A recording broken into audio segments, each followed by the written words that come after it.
নমস্কার, শুভ সন্ধ্যা। শাশ্বতী সিনহা টক্সে আপনাদের সবাইকে স্বাগত। আপনারা শুনছেন বুদ্ধদেব বসুর তিথি ডোর। আজ তৃতীয় পর্বের তৃতীয় অধ্যায়। এই অধ্যায়ের নাম স্বাতীর ঘুম ভাঙল অন্ধকারে। শুরু করি। স্বাতীর ঘুম ভাঙল অন্ধকারে, কিন্তু তখনই বুঝল রাত আর নেই। কানে এলো কাকের কা কা, রান্নাঘরে হরির কয়লা ভাঙার ঠকাস ঠকাস, বাথরুমে জলের ছলছল। শেষের শব্দটায় বুঝল বাবা উঠে পড়েছেন। নিজেও দেরি করল না, বেরোতে গিয়ে হোঁচট খেল। দরজার ঠিক বাইরে দুটো ঘরের মাঝখানকার ফালি গলিতে ছড়িয়ে ঘুমোচ্ছে রামের মা। এরকম করে ঘুমোয় নাকি সে, এমন অসহায় নিঃস্ব ভঙ্গিতে? রামের মাকে প্রায় টপকে স্বাতী এগোলো। পিছনের বারান্দায় দেখা হলো বাবার সঙ্গে। হাত মুখ ধুয়ে বেরিয়ে আসছেন বাথরুম থেকে। ছাই রঙা আবছায় দেখল বাবার মুখ ছাই রঙা। ফ্যাকাশে অন্ধকারে রাজেনবাবু দেখলেন স্বাতীর মুখ ফ্যাকাশে। কেউ কিছু বলল না। স্বাতী বাথরুমে ঢুকল, বেরিয়ে এসে আবার রামের মাকে টপকে ঘরে এলো।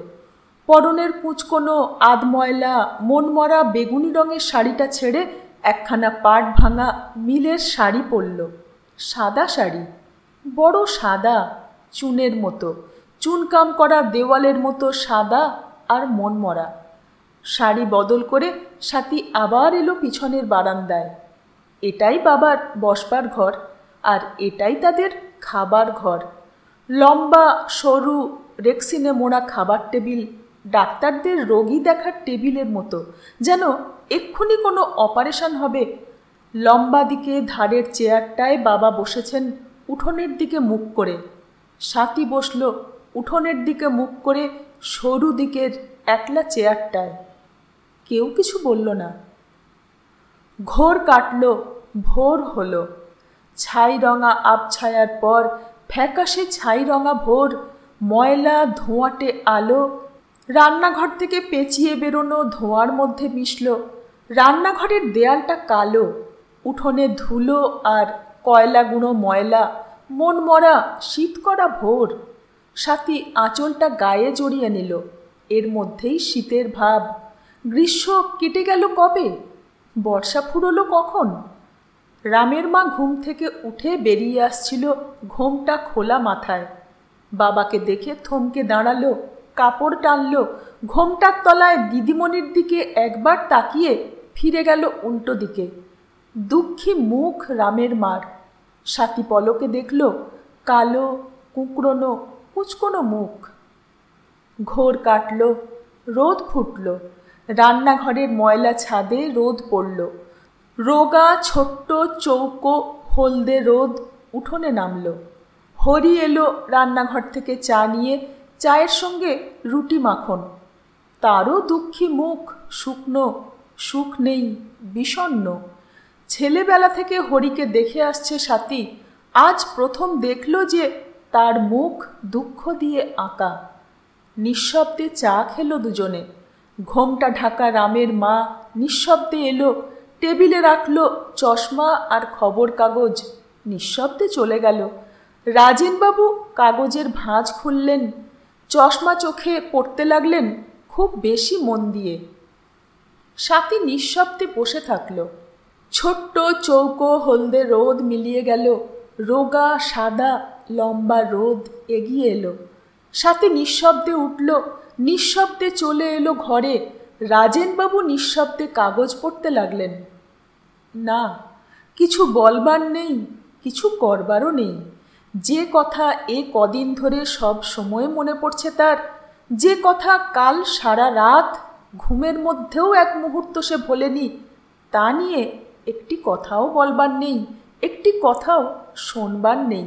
এমনকি নতুন কোনো ভাবনাও ভাবার নেই আর। অথচ অন্য কোনো কথাও নেই, অন্য কোনো ভাবনাও নেই। যেসব কথা হাজার বার ভাবা হয়ে গেছে, ঘুরে ফিরে সে সবই ভাবতে হয় আবার। এই যেন প্রথম মৃত্যুকে চিনল স্বাতী। মা মরেছিলেন, কেমন লেগেছিল। অসুখ দেখে দেখে সয়ে গিয়েছিল। জ্ঞান হবার সময় থেকেই বুঝেছিল মা ব্যাপারটা তার পক্ষে তেমন মজবুত নয়। আর ছেলে মানুষও ছিল, কষ্ট, খুব ভীষণ কষ্ট, কিন্তু আরামও সঙ্গে সঙ্গে। যত কষ্ট তত কান্না, আর যত কেঁদেছে ততই ভুলেছে। তারপর সেই একবার ছুটির পরে কলেজে গিয়েই মায়া সান্যালের মৃত্যুর খবর। সেদিন এখন ভাবলে বোঝে সে কথা। সেদিন সবচেয়ে বেশি তার মনে হয়েছিল, মনে মনে একটা জিতে যাওয়ার ভাব। অন্য একজন মরল, তাকে মরতে হলো না, আর সেই জন্য কলেজ থেকে রাস্তায় বেরিয়ে অনেক বেশি ভালো লেগেছিল সব। শুধু শুধু বেঁচে থাকতেই ভালো লেগেছিল। আর এই সেদিন রবীন্দ্রনাথের, কিন্তু ও তো কোনো মৃত্যু নয়। পৃথিবীতে রবীন্দ্রনাথেরা মরেন না, তারা চলে যান সময় থেকে সময়ের বাইরে। শরীর ছেড়ে মানুষের মনে তাদের শেষ নেই। কিন্তু অন্যেরা, লোকেরা, সকলেরা, তারা মরে গেলেই মরল, শরীর থেকে বেরোলেই হারিয়ে গেল, কিছু থাকলো না। আর এই মরাই সকলকে মরতে হবে। স্বাতীর মনে পড়ল স্কুলে যখন আমরা 7 জন বলে সেই ইংরেজি কবিতাটা পড়েছিল। মেয়েটি বলছে, আমরা 7 ভাই বোন, 7 জনই তো, যদিও 7 জনের 2 জনই মরে গেছে। ছেলে মানুষ মৃত্যু কাকে বলে বোঝে না। পড়ে হাসি পেয়েছিল স্বাতীর। 8 বছরের মেয়ে মৃত্যু বোঝে না। যত দূর স্মৃতি পৌঁছয়, এমন দিনের কথা মনে করতে পারেনি যখন সে এ কবিতার মেয়েটির মতো ছিল। খুব খুব ছেলেবেলাতেই, বোধহয় 4 কি 5 বছরেই এই খবরটা সে পেয়েছিল যে সকলকেই মরতে হয়, এমনকি তাকেও মরতে হবে। এই তো সে খেলছে, হাসছে, খাচ্ছে, ঘুমোচ্ছে, যা ইচ্ছে তাই করছে, কিন্তু সব সময় তাকে পিঠের দিকে তাক করে আছে এক তীরন্দাজ। কানে কানে ধনুক টেনে মহাভারতের ছবিতে কিরাতের মতো পা ফাঁক করে দাঁড়িয়ে যে কোনো মুহূর্তে ছাড়তে পারে তীর। ছাড়ছে না কেন কেউ জানে না, কিন্তু শেষ পর্যন্ত ছাড়বেই। কখন কেউ জানে না। আর ছাড়লেই হয়ে গেল। ঘরে কখনো একা থাকলেই এই তীরন্দাজকে মনে পড়ত স্বাতীর। পিছন ফিরে তাকাতে ভয় করত, পিঠটা সুরসুর করত যেন। কিন্তু একলা তাকে তো না, সকলকেই তো একসঙ্গে তাক করে আছে ওই এক তীরন্দাজ, এক তীর। অন্যেরা জানে না, ভাবে না, ভয় পায় না। বড়দের মুখের দিকে তাকিয়ে তাকিয়ে স্বাতী চেষ্টা করেছে তাদের মনের ভাব বুঝতে। কই, তারা তো ভয়ে ভয়ে নেই দিব্যি। তাহলে তারও কি আর ভয় থাকবে না বড় হলে? কবে বড় হবে? কত বড় হলে ওরকম নিশ্চিন্ত হওয়া যায়? ছোট্ট স্বাতী আশায় আশায় থাকল। কিন্তু কবে যে সেই শুভক্ষণ এলো আর গেল, কবে থেকে যে পিঠের সুরসুরানি সারল, মহাভারতের কিরাতের মতো সেই তীরন্দাজকে ভুলল, তার মনে করতে পারে না এখনকার স্বাতী।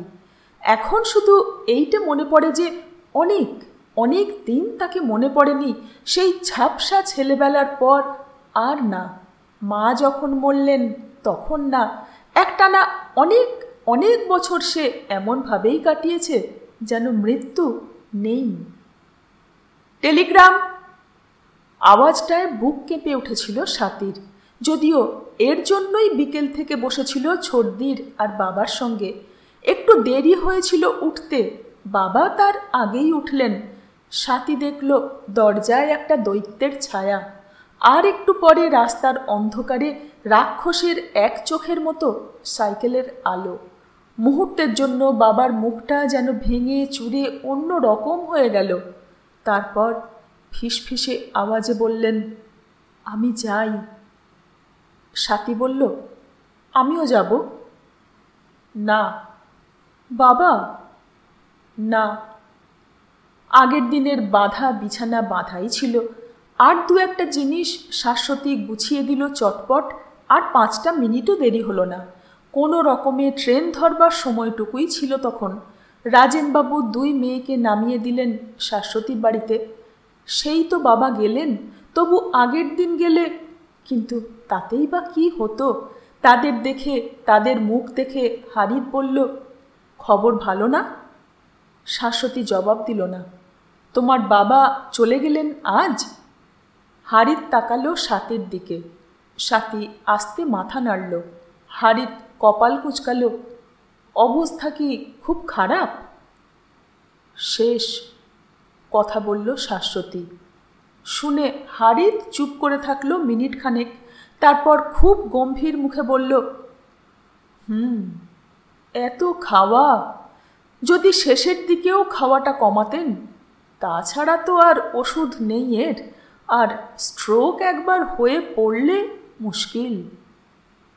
মুশকিল কথাটা একটু আলগা করে উচ্চারণ করল, যেন এখনও এ থেকে উদ্ধার পাবার আশা আছে। শাশ্বতী দীর্ঘশ্বাস ফেলল। ছর্দির দীর্ঘশ্বাস আর হারিদ্দার কথা দুটোই খুব খারাপ লাগলো স্বাতীর। খারাপ লাগলো ও বাড়িতে থাকতে। বাড়িতে থাকলেই হতো, কিন্তু বাবা কিছুতেই দিলেন না। যে কটা দিন বাবা ফিরলেন না, কি যে খারাপ তার কেটেছিল। একবার ঘুরে আসতে পারেনি বাড়ি থেকে, কেননা সে কদিনের মতো ছর্দির তো কথা ওঠে না বাপের বাড়ি যাবার। আর দাদা যদিও মাঝে মাঝে এসেছে, একবারও তাকে নিয়ে যেতে চায়নি। আবার যদিও বাবা নেই, বলতে গেলে কেউ নেই, তবু বাড়িতেই যে তার মন পড়ে আছে, এ কথা ছর্দির কাছে লুকোনো দরকার। অন্য বাড়িতে এই প্রথম থাকলো স্বাতী। ঠিক ঠিক নিজের অভ্যেস মতো সব হয় না অন্য কোথাও, কিন্তু ওই অসুবিধে আর কতটুকু? আর সেজন্য খারাপ লাগার মতো মনও ছিল না তার। কিন্তু যেহেতু বাড়িটা ছর্দির, তার ছর্দির, এ বাড়ির যা কিছু তাদের বাড়ির থেকে আলাদা, সবই একটু বিশেষ হয়ে তার চোখে পড়ল। ছর্দির সঙ্গে তার মাখামাখি ছিল সবচেয়ে বেশি মেজদি শেষদির বিয়ের পর, আরও বেশি মা মরবার পর। ছর্দিকে না হলে তার এক দণ্ড চলত না। আর এখন সেই ছর্দির সঙ্গে মাঝে মাঝে দেখা হলে খুব ভালো, কিন্তু সারা দিন একলা কাটাতে হলে সে যে একটু হাঁপিয়ে ওঠে, এইটে বুঝতে পেরে তার বিবেক কামড়ালো। ছর্দির অনেক অভ্যেসই আলাদা, কথাবার্তা আলাদা, অনেকটাই মেলে না তার সঙ্গে। স্বাতী ধরে নিল যে ছর্দি যা ছিল তাই আছে, সে নিজেই বদলেছে। তাই নিজেকে দোষ দিল মনে মনে। আর সে দোষ ঢাকবার জন্য ছর্দিকে খুব বেশি করে ভালোবাসতে চেষ্টা করল। দুপুরবেলা পাশে শুয়ে শুয়ে নিবিড় হতে চাইল ছেলেবেলার স্মৃতিতে, কিন্তু ঠিক সুরটি যেন লাগলো না। আর ছর্দিও তাকে রেহাই দিল খানিক পরেই ঘুমিয়ে পড়ে। রাত্রে খাওয়ার পর আবার, কিন্তু তখন যদি ছর্দি একটু বেশিক্ষণ কাটিয়েছে তার সঙ্গে, হারিদ্দা সে স্পষ্ট বুঝেছে সেটা পছন্দ করেননি। আবার হারিদ্দা যদি কখনো তার সঙ্গে বেশি কথা বলেছেন, তাহলে ছর্দির মুখ ভার হয়েছে। অন্য সময় হলে স্বাতীর মজা হয়তো লাগতো, তখন শুধু খারাপই লাগলো। শুধু মনে হলো এখানে তার জায়গা নেই, এখানে সে আছে কেন? কিন্তু সবচেয়ে খারাপ লাগলো মৃত্যুর প্রতি ছর্দি হারিদ্দার উদাসীনতায়। দুজনের মধ্যে হারিদ্দাই অবশ্য ভালো। তিনি স্পষ্টই বুঝতে দিলেন যে স্ত্রীর দিদির স্বামীর মৃত্যু তার কাছে কিছুই না। তবে স্ত্রীর মন রক্ষার জন্য কয়েকটা দিন তিনি একটু চুপচাপ কাটাতে প্রস্তুত। কিন্তু ছর্দি প্রায় সব সময় একটা শোকের ভাব রাখল। থেকে থেকেই বলতে লাগলো জামাইবাবুর, বড়দির কথা। বলতে বলতে নিঃশ্বাস ফেলল ঘন ঘন, চোখের জল মাঝে মাঝে। এইটে অসহ্য লাগলো স্বাতীর। কেন? ছর্দি কি কপট? না স্বাতীর দুঃখ বেশি? না ছর্দির দুঃখও খাঁটি, তার দুঃখও বেশি না? বেশি দুঃখের কথাই বাকি, ছর্দির চেয়ে বেশি তো আর দেখেনি জামাইবাবুকে। হয়তো ভালো লেগেছিল বেশি, খুব, কিন্তু সে মানুষ হারিয়ে গেল বলে তার কি কিছু হারালো? কিছু না। কোনো এক প্রমথেশ চৌধুরী পৃথিবীতে আর নেই, তাতে ছর্দির যতটা এসে যায় তারও ঠিক ততটাই। ছর্দির দুঃখ বড়দির জন্য, আর সেটাই ঠিক স্বাভাবিক। কিন্তু স্বাতী বড়দিকে তেমন ভাবল না, ডালিমদেরও না, জামাইবাবুকেই ভাবল বারবার। বারবার ভাবল তার লম্বা ঠান্ডা নিঃশ্বাস শুয়ে থাকা মরা। কেমন দেখাচ্ছিল, সব সময় হাসি হাসি সেই মুখে একটুও হাসির ভাব ছিল কি, নাকি যন্ত্রণায় মোড়ানো মুখ, নাকি কিছুই না, শূন্য, কিছু না, শুধু শূন্যতা। স্বাতী ভাবল জামাইবাবুকে, না মৃত্যুকেই ভাবল স্বাতী। তাহলে এই অদৃশ্য তীরন্দাজ অব্যর্থ তীর নিয়ে ঠিক তৈরি, যেমন ছিল তার ছেলেবেলায় তেমনি, তখন তেমনি, এখন তেমনি, সব সময় তেমনি। আমরা ভুলে যাই, আমরা ভুলে থাকি, সে কখনো ভোলে না। সে আছেই, সে আছে, তাক করে আছে পিঠের দিকে, আমার দিকে, যা কিছু আমার আর যা কিছু আমি সেই সমস্তর দিকে। যত আমার ইচ্ছা, চিন্তা, চেষ্টা সবার ওপরে সে, আর যত আমার ভালোবাসা তার ওপরেও সে। কেমন করে এত দিন ভুলেছিলাম, মৃত্যুকে এত দিন ভুলেছিল বলে স্বাতীর অবাক লাগলো। আরও অবাক লাগলো অন্যদের এখন ভুলে থাকতে দেখে, আর চোখের উপর ছর্দি হারিদ্দাকে দেখে। মৃত্যুর সঙ্গে হারিদ্দার ভদ্রতার সম্পর্ক, আর ছর্দির করুণার। যে যার সম্পর্কের পাওনাটুকু মিটিয়ে আবার বেঁচে থাকতেই ব্যস্ত। একবার মনে পড়ল না তাদের যে মৃত্যুর আরও পাওনা আছে। মনে পড়ল না যে জন্মের সঙ্গে সঙ্গে মৃত্যুর কাছে বিক্রি হয়ে গেছে তারা নিজেরাই। সেই নিশ্চিত, নিশ্চিন্ত, ভীষণ তীরন্দাজকে কখনো তারা দেখেনি, এখনও তারা দেখল না। ছর্দি হারিদ্দার সঙ্গে মস্ত একটা বিচ্ছেদ অনুভব করল স্বাতী। শুধু ও দুজন নয়, সকলের সঙ্গেই বিচ্ছেদ। যারা বেঁচে আছে, যাদের নিয়ে পৃথিবী, স্বাতীর মনে হলো তারা তার কেউ না। এমন কিছু সে জেনেছে যা আর কেউ জানে না, সেই জন্য সকলের থেকে সে বিচ্ছিন্ন। পৃথিবীর মধ্যে সে একলা। সবাই চলেছে একদিকে, নেচে লাফিয়ে, ছুটে ঘুরে, তাড়াতাড়ি দেরি করে, দলে দলে চলছে বলির পাঁঠা। কেউ জানে না কোথায় যাচ্ছে, একলা সে জানে। একলা সে জানে যে জীবন্ত মানুষরাই মরছে, যারা বেঁচে আছে তারাই দিনে দিনে মরছে। মৃত্যু নেই, শুধু মৃতের। একলা সে জানে যে মৃত্যু ছাড়া সত্য নেই। যতদিন পারি আর যেমন করে পারি মৃত্যুকে আমরা পালিয়ে বেড়াই, আর সেই পালিয়ে বেড়ানোর নামই জীবন। আর এই জীবন, এতে দুঃখই সত্য, দুঃখই নিশ্চিত আর স্থির। যতক্ষণ পারি আর যেমন করে পারি আমরা তাকে এড়াই, ফাঁকি দিয়ে বেড়াই, আর সেই ফাঁকির নামই সুখ, আশা, ইচ্ছা। এও সেই জানে, একলা সে। গান আরম্ভ হবার আগে যেমন ঝমঝম তানপুরা বাজে, তেমনি একটা ঝিমোনো গম্ভীর একটানা সুর স্বাতীর মনের মধ্যে বাজতে লাগলো সব সময়। দুঃখের সুর, সব জড়ানো দুঃখের, গম্ভীর, মন্থর, নিশ্চিত দুঃখের স্রোত বয়ে চলল এক টানা। থামে না, কমে না, বাড়ে না, ছাড়ে না, সব সময় একরকম। বাবা ফিরলেন, বাড়ি ফিরল একই রকম। দিনের পর দিন কাটতে লাগলো একই রকম। যেদিন বাড়ি ফিরল সেদিনই সত্যেনবাবু এলেন।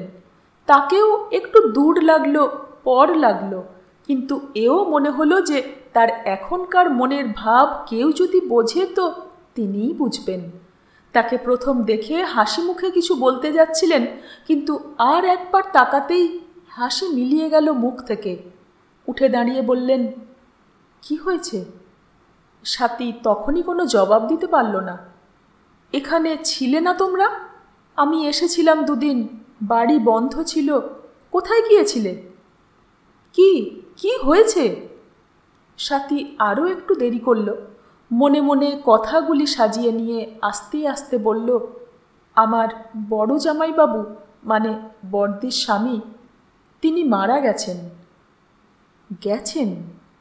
কথাটা শুনে সত্যেনবাবু একবার মাত্র তাকালেন, চকিত, দ্রুত, একটু ভীত দৃষ্টি।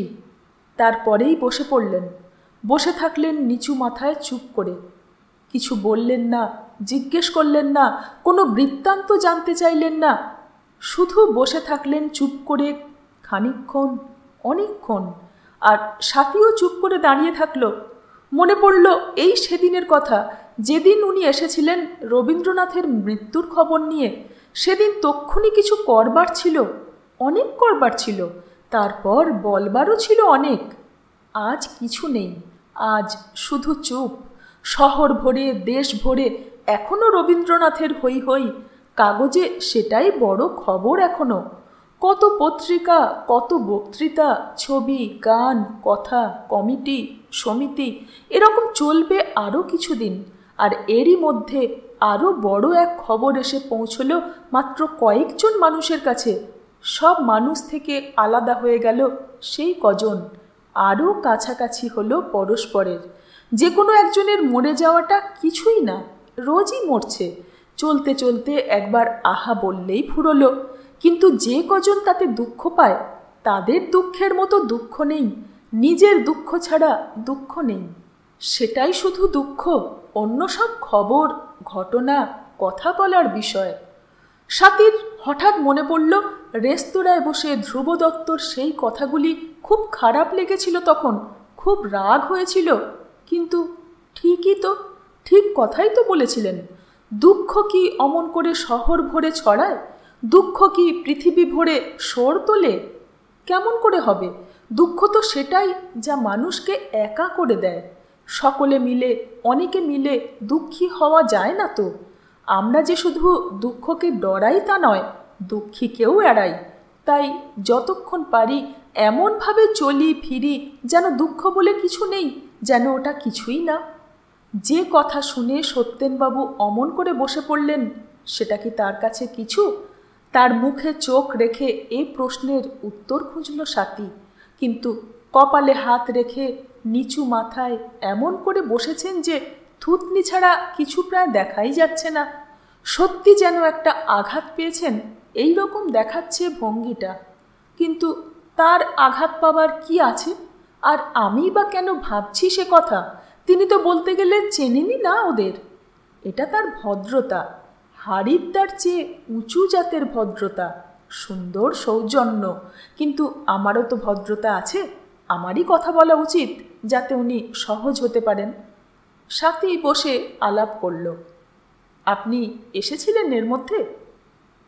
সত্যেনবাবু হাত সরালেন কপাল থেকে, কথা বললেন না। কলেজেও যাইনি এ কদিন। স্বাতী আলাপ চালালো। ছর্দির ওখানে ছিলাম, বাবা তো গেলেন বড়দির কাছে। সত্যেনবাবু মুখ তুললেন, কথা বললেন না। একেবারে হঠাৎ, আপনাকে তাই আগে জানাতে পারিনি বলেই অপ্রস্তুত লাগলো স্বাতীর। সবই ওকে জানাতে হবে নাকি? আর খবরটাও যেন ওর কাছে জরুরি। তাই তাড়াতাড়ি আবার বলল, আপনি এ কদিন কি করলেন? এতক্ষণে উনি তাকালেন, এতক্ষণে কথা বললেন। আমি আর কি করব? এখন যাই বলে একবার একটু তাকালেন স্বাতীর চোখে, তারপর চলে গেলেন। সেই চোখের গভীর স্তব্ধতাকে স্বাতী অবিশ্বাস করতে পারল না। একটু অবাকই হলো, একটু ভাবল মনে মনে, উনি কি তবে বুঝেছেন আমার মনের কথাটা? উনিও কি দেখেছেন সেই ভীষণ তীরন্দাজকে, যা শুধু আমিই জানি, পৃথিবীর আর কেউ জানে না? তা কি তবে উনিও জানেন? বালতি নেতা হাতে ঘর মুছতে এলো রামের মা। তার দিকে তাকিয়ে সত্যেনকেই দেখল স্বাতী, দেখল সেদিনের সেই স্তব্ধ গভীর চোখ। তার মনের মধ্যে খেলে গেল, আমি দুঃখ পেয়েছি, সেটাই তার দুঃখ। আমি বড়দিকে ভালোবাসি, তাই সে বড়দিকে প্রায় না দেখেই ভালোবাসে। কথাটা এর আগেও অনেকবার উঁকি দিয়েছে তার মনে, আমল দেয়নি। এখনও আমল দিল না, কিন্তু নিজেরই অজান্তে সত্যেনের কথাই ভাবতে লাগলো বসে বসে। এই 1.5 মাস ধরে একটু ঘন ঘন আসছে। এই 1.5 মাসে স্বাতী সব শুদ্ধ যত কথা বলেছে তার অর্ধেকেরই বেশি সত্যেনের সঙ্গে।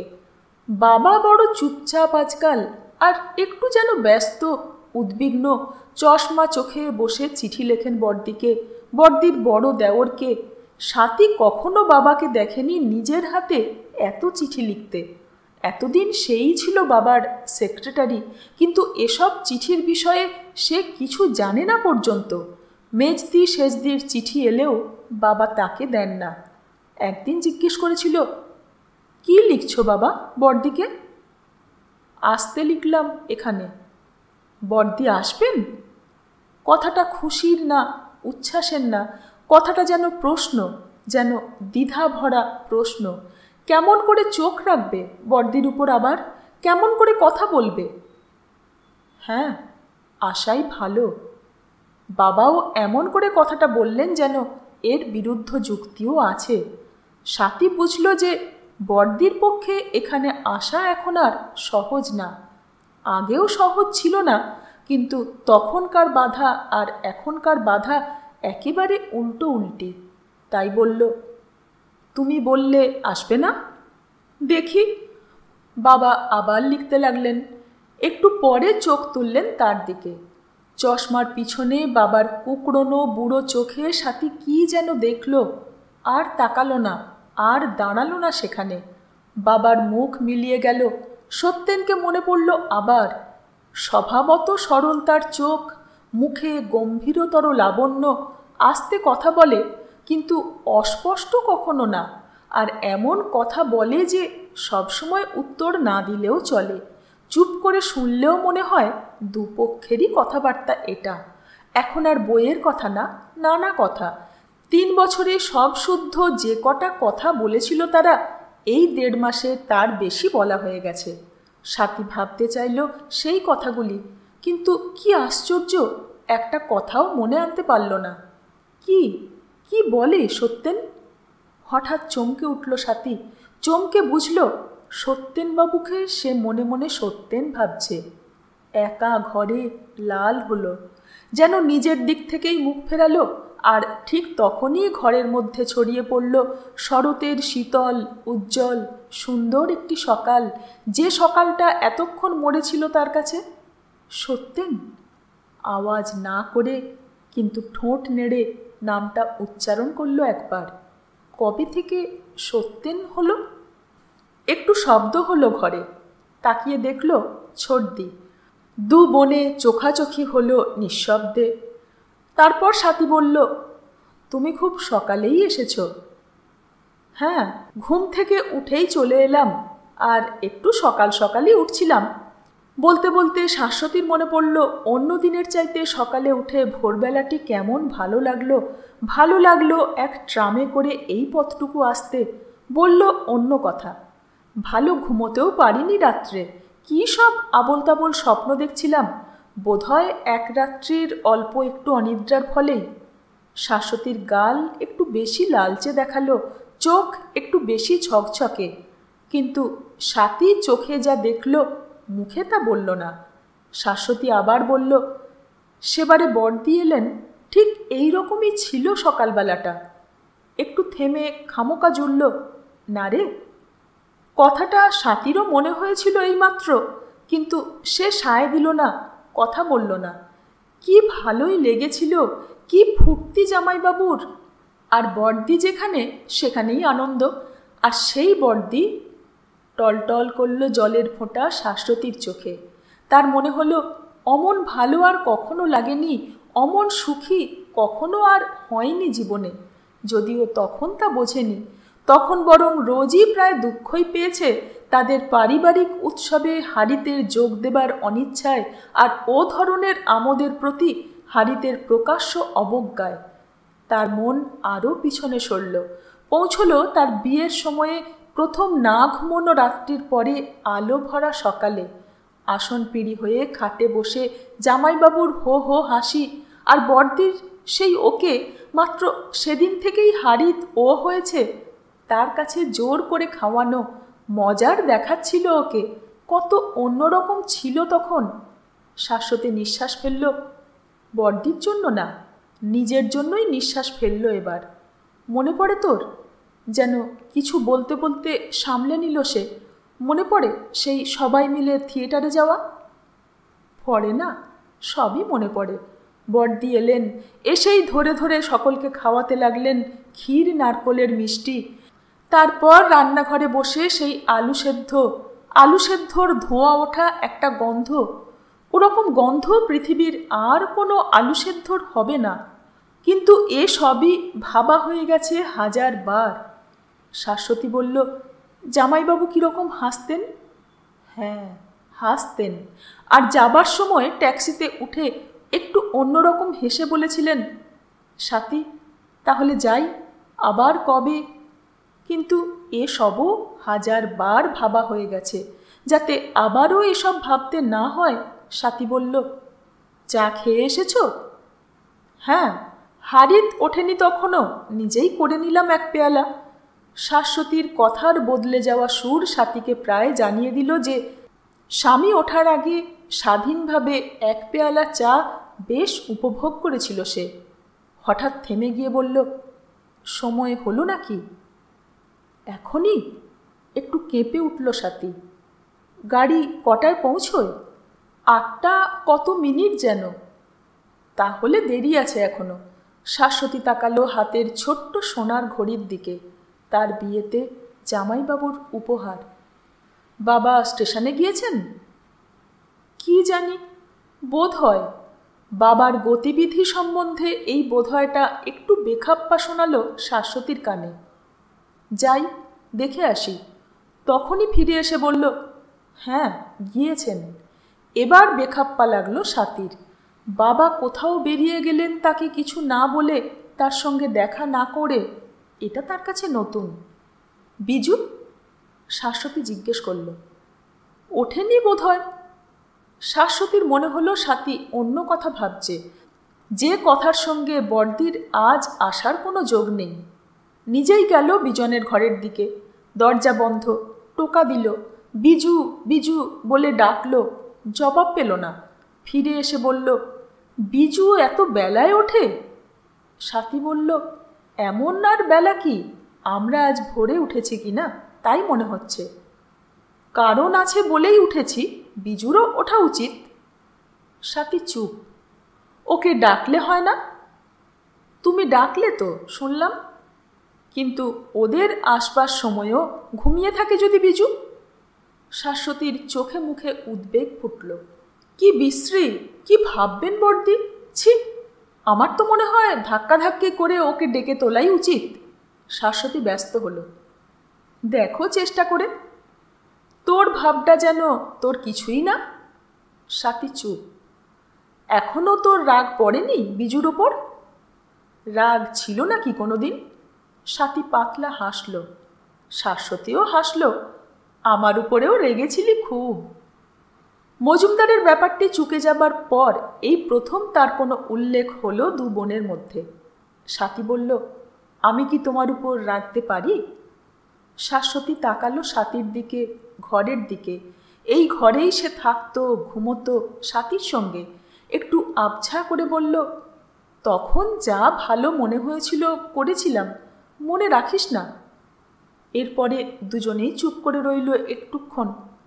আসবার সময় সত্যেনবাবুকে দেখলাম ট্রাম স্টপে। শাশ্বতী কথা বদলালো। কে সত্যেনবাবু? সত্যেনবাবু, সত্যেন রায়। তোর আজ কি হয়েছে বলতো? ছোটদির সঙ্গে একটু একটু কথা বলতে বলতে মনের গভীরে যে মানুষের কথা সারাক্ষণ সে ভাবছিল, তার সম্বন্ধে হঠাৎ ওরকম একটা দৈনন্দিন উল্লেখ শুনে স্বাতী বুঝতেই পারেনি প্রথমটায়। কিন্তু ঠিকই তো, অন্যদের কাছে সে মাত্রই একজন সত্যেনবাবু, যে কোনো একজন সত্যেন রায়। ছোটদির সাধারণ সুরটা নকল করে বলল, কলেজে যাচ্ছেন বোধ হয়। ছুটি হয়নি এখনো? এই হবে। আমি তাকালাম, কিন্তু উনি দেখলেন না, নয়তো কথা বলতাম একটু। একটু পরে শাশ্বতী আবার বলল, বেশ লাগে আমার ওকে। স্বাতী লক্ষ্য করেছে সত্যেনকে আজকাল একটু অন্য চোখে দেখছে ছোটদি। কবে থেকে যেন ভাবটা স্পষ্ট বদলেছে। এখানে এসে দেখতে পেলে কেমন হাসে, এগিয়ে কথা বলে, একটু বেশিই বলে, অন্তত স্বাতীর তাই মনে হয়। দাদা ছোটদিকে কিছু বলেছে, এই সে ধরে নিয়েছিল মনে মনে, যেহেতু তার মনেই হয়নি তাকে আর সত্যেনকে একসঙ্গে দেখতে পাওয়াই সত্যেনকে লক্ষ্য করার যথেষ্ট কারণ আজকাল। ছোটদির মুখ দেখে বোঝবার চেষ্টা করল দাদার কথা সে কতটা বিশ্বাস করেছে। তারপর তার কাঁধের দিকে তাকিয়ে বলল, সুন্দর ব্লাউজটা। কিন্তু শাশ্বতী আগের কথাতেই ফিরে গেল। একদিন চা খেতে বলবো ভাবি বাড়িতে, কিন্তু যেটা ভাবছিল স্বামীর বিষয়ে সেটা চালিয়ে দিল স্বামীর বন্ধুদের নামে।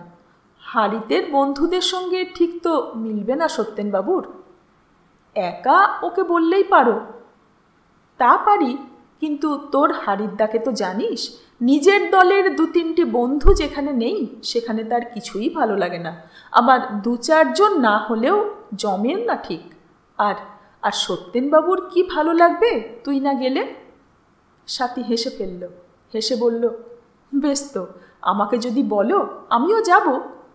না, তোকে বলবো না। শাশ্বতী হাসল বাঁকা। খানিকটা এটা মনের কথা শাশ্বতীর। সম্প্রতি এ বাড়িতে সে যে কদিন এসেছে, যদিও এক একদিন এক এক সময়ে, তার মধ্যে 4-5 দিনই ও দেখেছে স্বাতীকে ওই প্রফেসর ভদ্রলোকটির সঙ্গে বসে থাকতে। সে এলে স্বাতীর যেন একটু ইতিউতি অবস্থা, একবার এ ঘর একবার ও ঘর, আবার 3 জনে একসঙ্গে বসতেও উসখুস।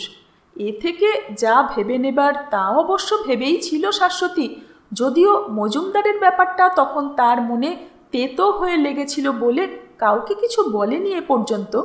বাবাকে না, স্বামীকেও না, মনে মনেই পুষছিল কথাটা। ভালোই লাগছিল, মনে পড়ছিল নিজেদের কথা। আহা, এই একটা সময় জীবনের। তার ইচ্ছে করে সত্যেনের সঙ্গে একা একা কথা বলতে, টিপে টিপে তার মনের কথা বের করতে, কিন্তু তার স্বামীটি যে সেরকম না। এরকমের মেলামেশা ভালোবাসে, আরও কম বাসে খরচ করতে। মজুমদার মানুষটা কিন্তু মন্দ ছিল না, যদি আসা যাওয়াটা রাখতো অন্তত। যা, ওর পরে তার হয় নাকি সত্যি? স্বাতীকে বিয়ে করতে চেয়েই সব মাটি করে দিল মজুমদার। তখনকার মতো শাশ্বতী ভুলে গেল যে মজুমদারের এই ইচ্ছায় সেই যোগান দিয়েছিল সবচেয়ে বেশি। আর এ কথাও তার মনে হলো না যে ওই মানুষটাকে সে ভাবছে শুধু নিজের ইচ্ছা মেটাবার একটা উপায় হিসেবে। এই অসম্ভব আশা করছে তার কাছে যে মেয়েকে সে চেয়েছিল কিন্তু পেল না, তাকেই ফুর্তি সে এগিয়ে দেবে অন্য একজনের দিকে। অনেক অসংলগ্ন, অনুচিত, পরস্পর বিরোধী ভাবনা কয়েক সেকেন্ডের মধ্যে শাশ্বতীর মনের উপর দিয়ে ভেসে গেল। 3 বছরের চেষ্টাতেও স্বামীর দলটির মধ্যে মিশিয়ে দিতে পারল না নিজেকে। এখন চেষ্টাও ছেড়ে দিয়েছে। বাপের বাড়িতে বাবা বুড়ো হচ্ছেন, আর স্বাতীটা একটু অন্যরকম মানুষ তো, আর বিয়ে হয়নি বলে অসুবিধেও অনেক। শাশ্বতীর অসুবিধে, আনন্দের জায়গা বলতে এখন তার শ্বশুর বাড়িটাই। যা দেওর ননদ নন্দাইতে বেশ ছমছমে এক সময়, কিন্তু চালচলন তাদের সাবেকি। বাইরের জগতে মেয়েদের আনাগোনা এখনো পাড়ার দোকানে শাড়ি জামা কেনা আর বাংলা ফিল্ম একটিও বাদ না দেওয়াতেই আবদ্ধ। ওখানে তার ভালো লাগে, কিন্তু হারির যে ও বাড়ি ছেড়েছে তাতেও সে মনে মনে খুশি। ঠিক তার মনের মতো একটা মেলামেশার জগৎ, যার স্বাদ ওই অল্প কদিনের জন্য মজুমদার তাকে দিয়েছিল, এখন খুঁজে পাচ্ছে না কোথাও। সত্যেনকে দেখে, সত্যেনের সঙ্গে স্বাতীকে দেখে আবার নতুন করে আশা হলো। শাশ্বতীর এই চুপ করে থাকার সুযোগ নিল স্বাতী। দাদাকে ডেকে দেখবে নাকি আর একবার? এবার তার চেষ্টায় কাজ হলো। মনের বাক্সে ডালা এঁটে শাশ্বতী তখনই উঠল। হ্যাঁ, দেখি। যেন একটা মস্ত কাজ নিয়ে যাচ্ছে, যে কাজ আর কেউ পারবে না, এমনি চেহারা করে বেরিয়ে গেল। ফিরে এলো মুখ লাল করে মিনিট 2 পরে। না, কত ডাকলাম, ধাক্কালাম, পাত্তাই নেই। শেষ পর্যন্ত আওয়াজও শুনলাম 2-1 বার। একটু দাঁড়ালাম, কিন্তু আবার চুপ। সত্যি, ছোটদের অবাধ্যতায় গুরুজনের মুখ যেমন গম্ভীর হয়, তেমনি হলো শাশ্বতীর। স্বাতী বসে বসে ওসব ডাকাডাকি শুনেছিল, তার ফলও বুঝেছিল, তাই কিছু বলল না। অত ঘুমোতে পারে নাকি কোনো মানুষ? ঘুম কি আর না ভেঙেছে এতক্ষণে? ইচ্ছে করে শুয়ে আছে, ইচ্ছে করে জবাব দিল না, পাছে কিছু করতে হয়।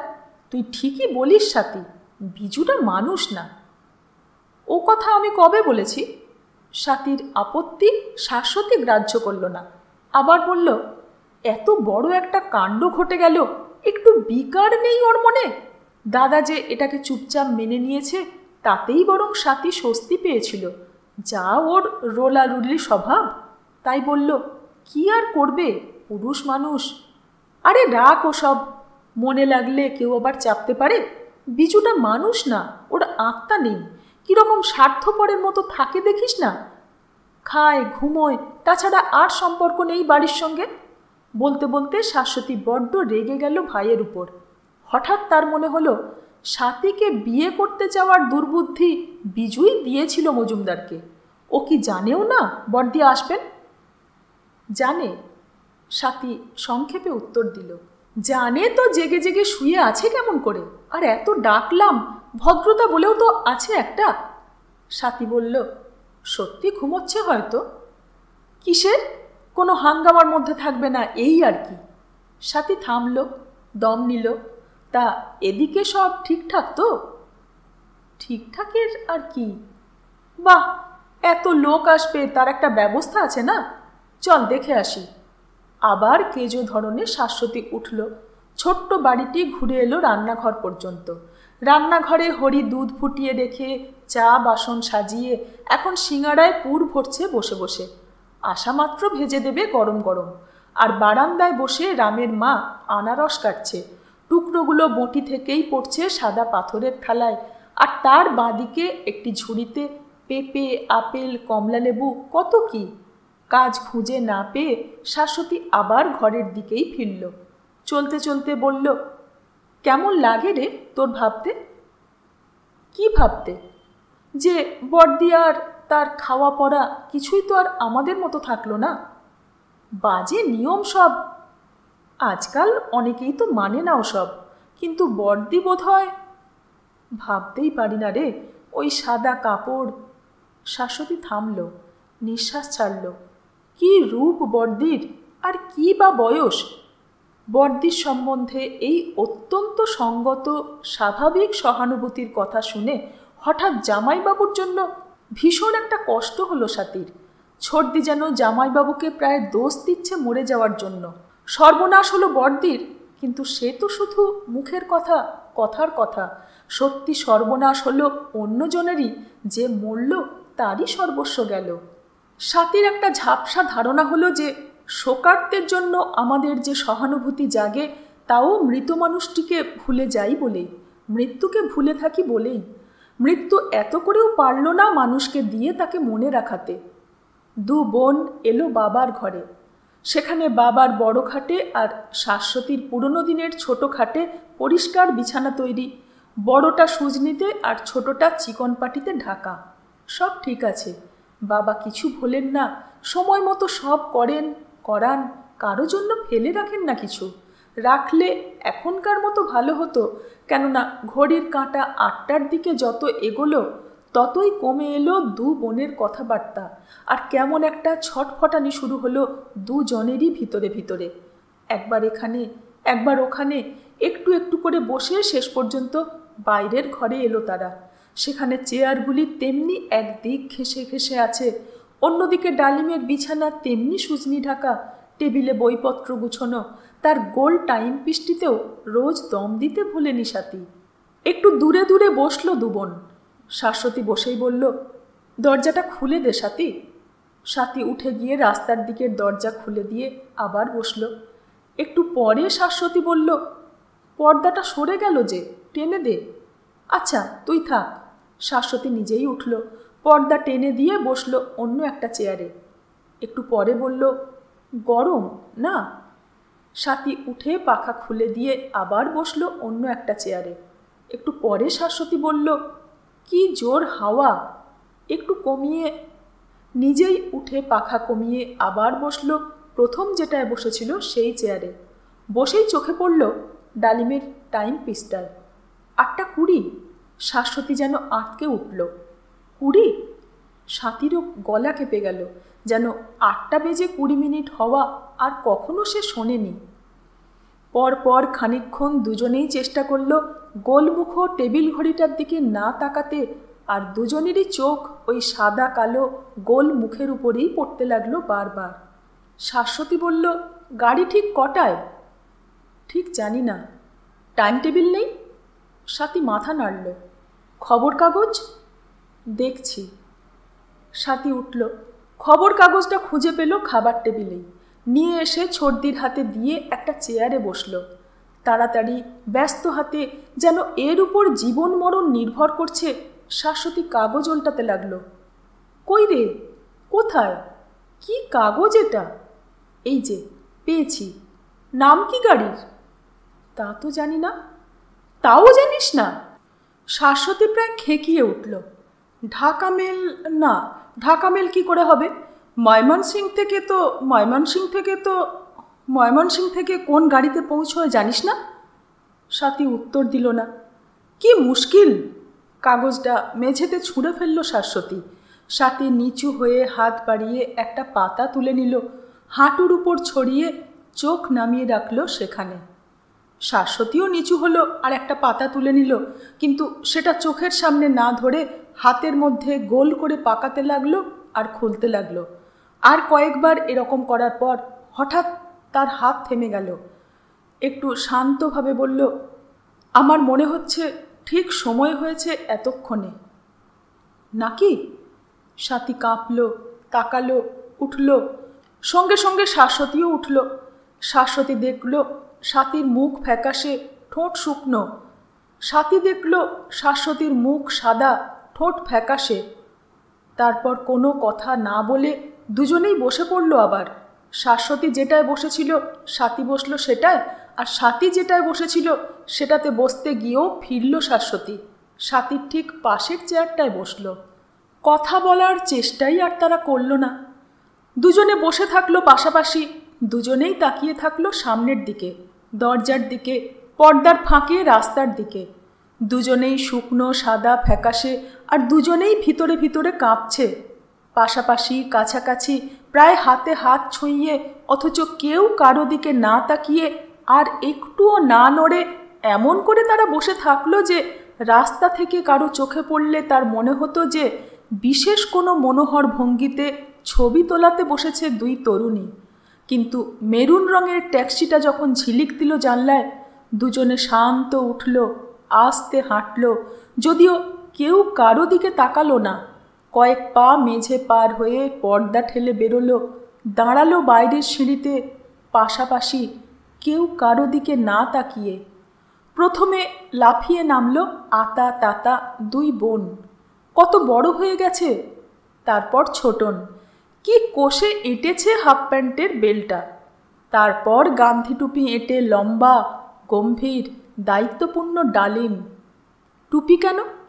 বাহ, ন্যাড়া হয়েছিল না?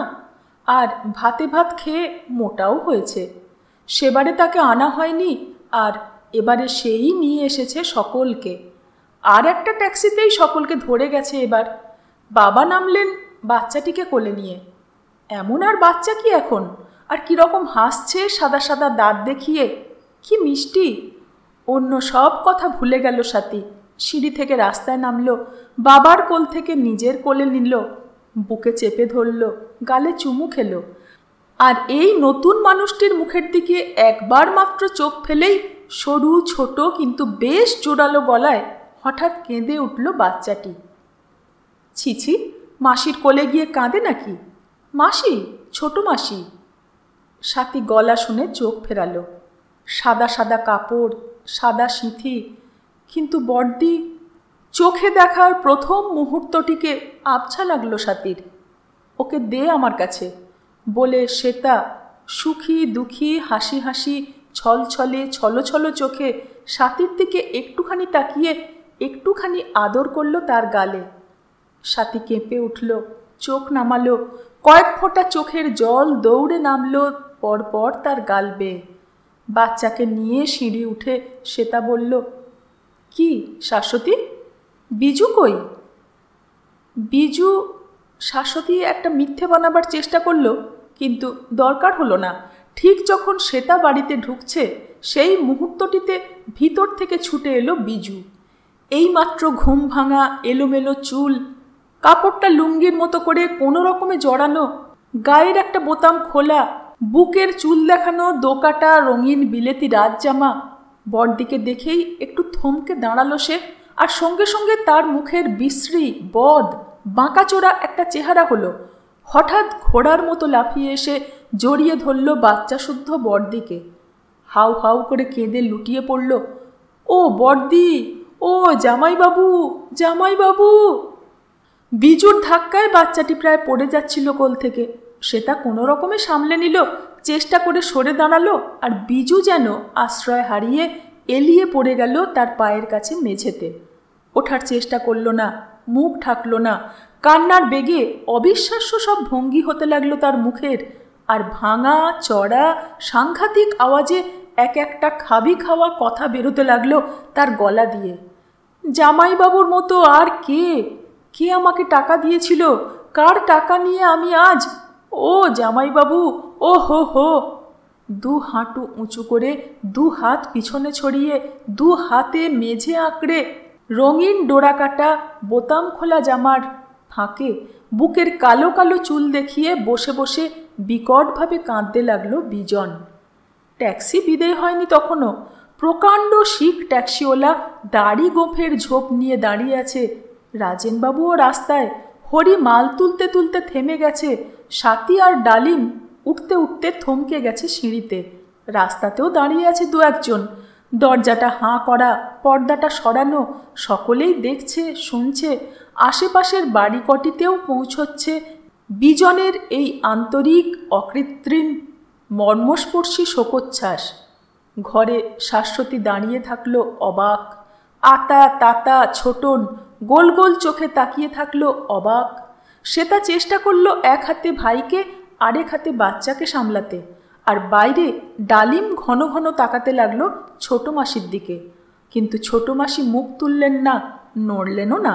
আর সেও তাই আর কিছু ভেবে না পেয়ে সিঁড়িতেই দাঁড়িয়ে থাকলো রাস্তার দিকে পিছন দিয়ে। আর দুজনের মাঝখানে সাবধানে পথ করে শেষ মালটা ঘরে তুলল হরি। রাজেনবাবু ভাড়া মেটালেন, গাড়ির ভিতরটা দেখলেন, আর ট্যাক্সির সঙ্গে সঙ্গে প্রকাণ্ড শিখ চলে যেতেই গলিটা হাঁপ ছাড়ল। রাজেনবাবু ঘরে গেলেন না, সিঁড়িতে উঠলেন না, বিজুকে চোখে দেখেও দেখলেন না, কানে শুনেও শুনলেন না। বিজুর কথা কিছুই ভাবছিলেন না তিনি, আর অন্য কিছুই ভাবছিলেন। ঘুম ভেঙে প্রথম যে কথা আজ মনে পড়েছে, আর তারপরেও বারবার সে কথাই ভাবছিলেন আবার। বেলেঘাটার গরিব বাড়িতে সেই আঁতুড় ঘর, দরজায় দাঁড়িয়ে সেই প্রথম দেখা, দাইয়ের কোলে এইটুকু একটা ছোট্ট লাল শরীর, আর খাটের উপর এলানো চুল, চোখ বোজা সাদা মুখ, লেপের বাইরে সাদা একটি হাত। সেই সাদা দেখে শ্বেতা কথাটা মনে এলো, সেই শ্বেতা। তৃতীয় পর্বের তৃতীয় অধ্যায় এখানেই শেষ। ফিরে আসছে পরের অধ্যায় নিয়ে। সঙ্গে থাকবেন। ধন্যবাদ।